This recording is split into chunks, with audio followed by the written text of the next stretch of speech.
dahil let's get loud ang inyong mga tili. Dahil ang pinakihintay niyong kissing scene ay malapit nang mangyari. At syempre, di pwedeng palagpasin ito ng ating group chat. Kung dati ay pa-cute at pasulyap lang ang peg ng Kim Pao, abay ibang level na to. Sila na ba o acting lang? Yan ang tanong ng buong section habang nakaabang sa bawat episode. Actually, last year para tanong yan eh. Kung akala nyo ay eksena lang ang pasabog, ikalma nyo na dahil si Clarice de Guzman, ang mom ng bayan lang naman, ang kakanta ng official soundtrack ng seryeng The Alibay.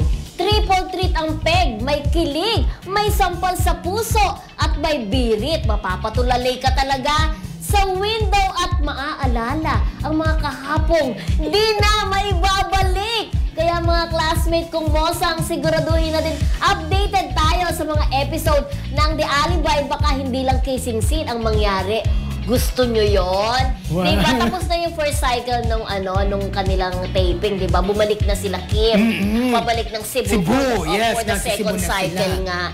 At excited na kasi daw itong second cycle nila, magaganda na raw ang mga eksena.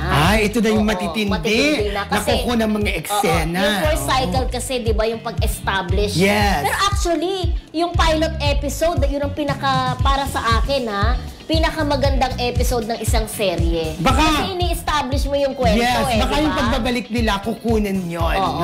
Parang pag na-establish mo na yung kwento, medyo pwede ka nang mag-ano ng konti. Actually, diba? sa mga teleserye, yung first, yung mga unang episode, yan talaga ang inaabangan. Kasi doon mo makikita yung yung istorya. Pwede mo nang iwan yan eh.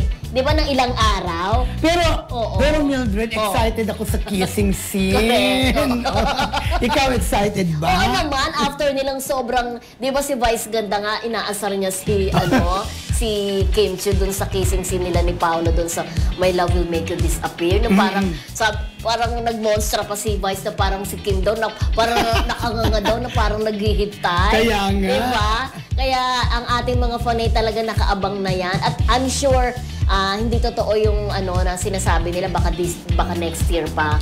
This year daw, sabi ni ni Edith, yung huling nakausap namin sabi ni Edith, ang handler ni Kim. This year daw. Parang sinasabi rin ng taga sa PR, si Aaron Domingo, di ba? This year din ipapalabas ang The Alibay.